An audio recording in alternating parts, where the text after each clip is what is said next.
Hi everybody, Juli D'Ascendis back here again with another video in our series called Listen Up, ChurchFinance. And today I want to talk to you about probably one of the most important concepts and elements of accounting for in the local church, and that is guidelines for setting compensation, especially for your pastor. So that's kind of what we're going to focus on today. But all these concepts are important when you're setting compensation for all of your staff. So I just want to let you know a couple of things. The first thing is you do need to use an outside objective resource, such as Richard Hammer's Compensation Handbook for Church Staff. And this is a really sort of a must-have resource in your accounting and tax library. And the reason is because the Internal Revenue Service does not permit you to kind of make it up as you go along. You have to be able to show that you use some kind of objective criteria. So it's not okay for you to say, well, we're going to pay our pastor, this is what he told us he needed. You sort of have to treat it as if it were a business and if you were kind of negotiating a salary. So the information in this compensation handbook is really invaluable, and it's based on the size of your church, your membership, your income level, the geographic location of where you are. That's an important consideration. And it gives you all the elements of compensation, and it talks about different averages, who's paying what, particular for, like, say, salary and then housing. Really a handy resource. Again, I consider it to be a must-have resource when you're thinking about setting compensation.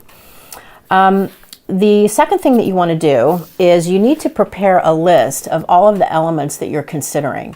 It's not enough anymore to just say, okay, we're going to pay our pastor salary and we're going to allocate some of that to housing. In addition to that, there are many other elements of compensation that you might need to consider. And those include things like medical insurance, disability insurance, pension, if you're going to contribute to your pastor's pension plan. In addition to that, there are things like, sabbaticals, vacation, tuition, education allowances, those kinds of things. So there are many things to consider. And I just want to let you know before I take this any further that if you scroll down to the bottom of this video, you can click on some links for some really handy resources, including a checklist of all the possible elements of compensation that you might need to include when you're setting the salary and other fringe benefits for your pastor. And then thirdly, you need to make sure that you calculate an accurate allocation between salary and housing. As I'm sure most of you are aware, Internal Revenue Code Section 107 covers the idea of housing for pastors. And this is really an amazing tax break benefit that's available to every pastor, who meets the definition of a minister. And what you can do is you can actually exclude the housing allowance amount from federal and, in most cases, state income tax. In New Jersey, it is exempt from income tax. In Pennsylvania, it is actually taxable. But this is a very important calculation that you need to perform. And if you do it correctly, and if you document it correctly, then your pastor can take advantage of this significant tax break. The next thing you need to do is we recommend that you set up your pastor as an employee in your payroll system. And just to muddy the waters a little bit, the Internal Revenue Service considers ministers to be what they call dual status taxpayers. And basically what that means is that for tax purposes, they're considered self-employed. So their W-2 looks a little bit different. You can also issue them a 1099 if you don't have a payroll system, or if your pastor might be the only employee. But it's always a good idea to classify your pastor as an employee so that they can participate in fringe benefits such as group medical insurance and pension plans. So again, we recommend that you set it up as an employee, and also if you do that, you can offer your pastor the ability to have his taxes withheld. And again, I've got some detail behind that if you click at the bottom of this video that explains that in great detail. Okay, so the next thing is that we think that the church, that you should consider what we call grossing up the pastor's salary to cover what would be the church's contribution to Social Security and Medicare if the pastor were a lay employee. So as you all know, I'm sure if you have an administrative assistant or other lay employees at your church, part of their compensation includes 7.65% that the church pays into their Social Security. Well, because the pastor is considered self-employed, that is really not an option for the church. But what you can do is you can gross up their salary by 7.65% or whatever percentage you choose to help them towards that Social Security. Next, we also want to make sure that you document all of your decisions in the pastor's employee file. So even from the smallest church up to the larger church, you should have a personnel file on everyone who's on your staff, and you should document all of your decisions, including you can print out the worksheets that you prepared out of the compensation workbook, and there's other documentation too. We'll talk about that in a minute, but every decision that you make needs to be documented, obviously by the board, and agreed upon by your new pastor. And lastly, I just want to make sure that you are aware of employee file requirements, because they are many and varied, and a lot of churches really don't have adequate employee files. And I'm just going to read you the list of items that we consider to be critical to have in your files. So you need an I-9 verification of status.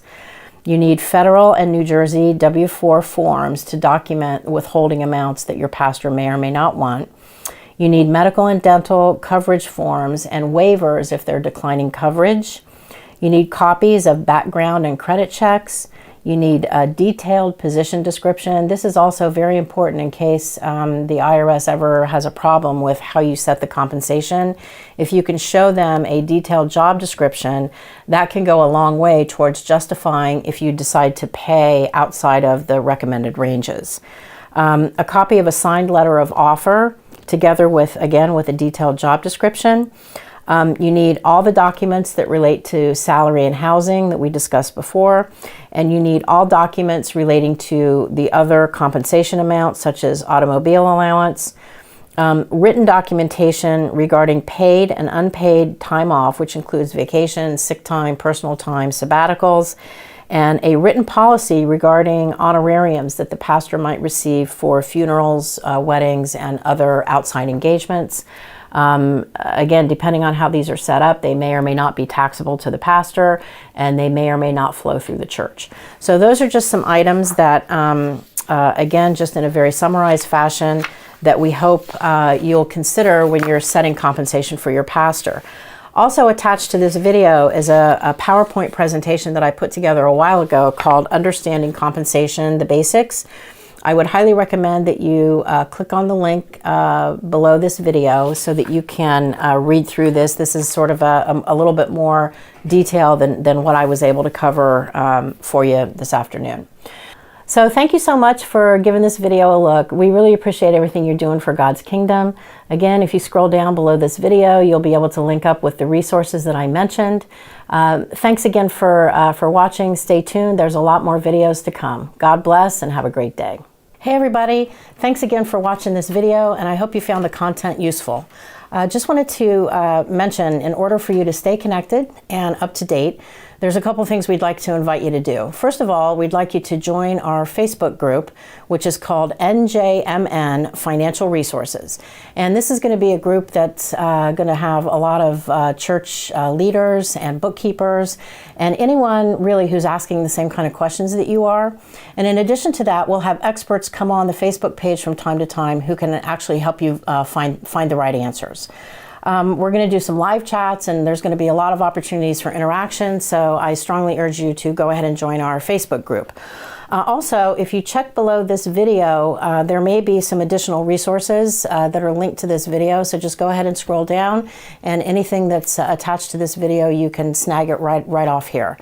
And then lastly, we'd love it if you would subscribe to our YouTube channel. By subscribing to this channel, you'll be kept up to date and informed about our latest posts.